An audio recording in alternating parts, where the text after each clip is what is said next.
Good morning sa ating lahat. Mag-change oil tayo ng ating Honda Wave RSX Sidahon.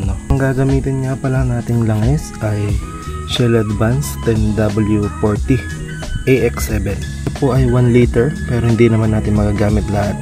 Usually around 800 ml lang. Ating may hilig magmotor, kailangan alam natin yung basic maintenance tulad ng change oil. Sa case ng aming Honda Wave RSX or Sidahon, since brand new namin siya nanguha. Oh my God! Wow!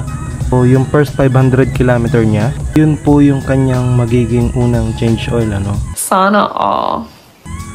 Dahil after ng break-in ng 500 km, kailangan natin siyang i-change. Tayo magsimula, mag-intro muna tayo, guys.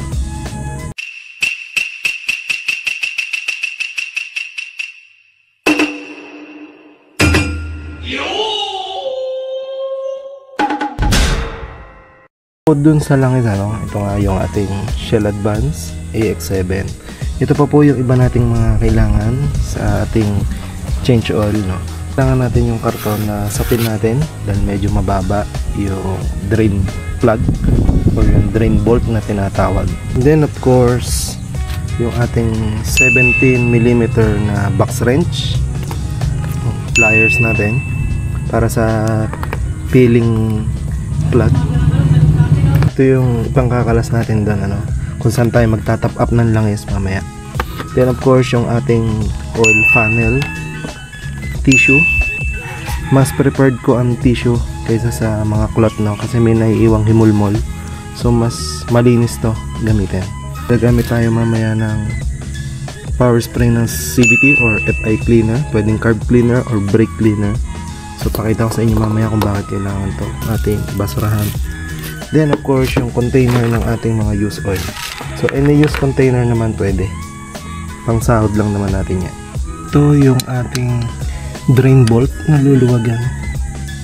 So yun yung kailangan natin tanggalin. And meron niyang lock washer or yung pinaka gasket niya, Hindi lock washer talaga yun, gasket yun, guys. Kaya ang drain bolt ay hindi po nilalagyan ng teflon tape. Ito yung top up cup ng ating oil, Luluwagan lang natin to bago tayo magkalas ng drain bolt para magkaroon tayo ng vacuum brake and tumulo yung langis natin during draining,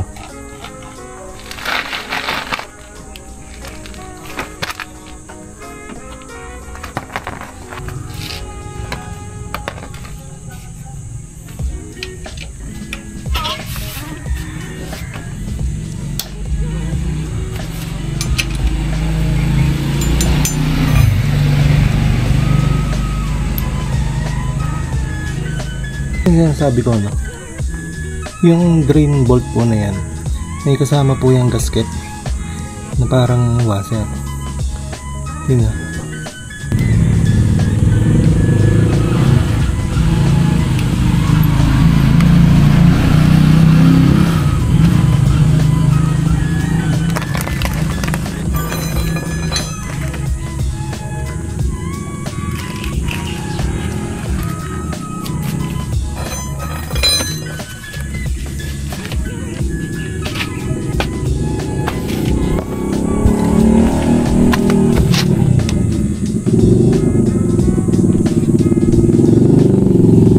Kaya lang natin siya mag-drain, for several minutes.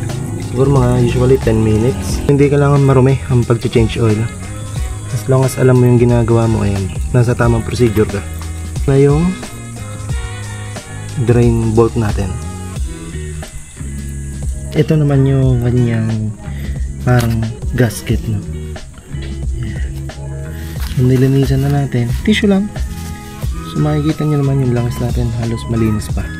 Since yun yung standard procedure, first 500 km kailangan natin mag-change oil para sa itatagal ng ating engine. Ito naman yung top up port, luwagan mo lang siya ng counterclockwise, then tuyuin mo lang din siya ng tissue.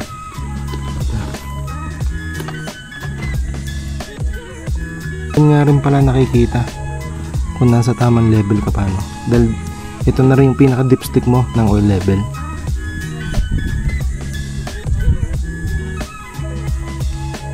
Pag nahigpitan nyo na ulit at na-install nyo na yung drain bolt, no, mag-top up na tayo. So around 800 ml yung ating ilalagay na langis. After nyo mag-top up ng langis, no, yung paghihigpit naman itong oil cap natin, pwede namang hand tight lang. So secure nyo lang hanggang kaya nyong pihitin.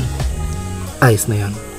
Ang ating CVT cleaner ay gagamitin natin panlinis ng mga excess oil dito, ano, sa may drain bolt. Sure na malinis. So yun lang po, ano. Sana may natutunan kayo sa video natin regarding sa change oil ng ating Honda Wave RSX. Ito nga pala yung odometer ng ating unit 511. So sa mga tumapos ng video, no, forget to like this video and subscribe to our YouTube channel, no. Salamat po.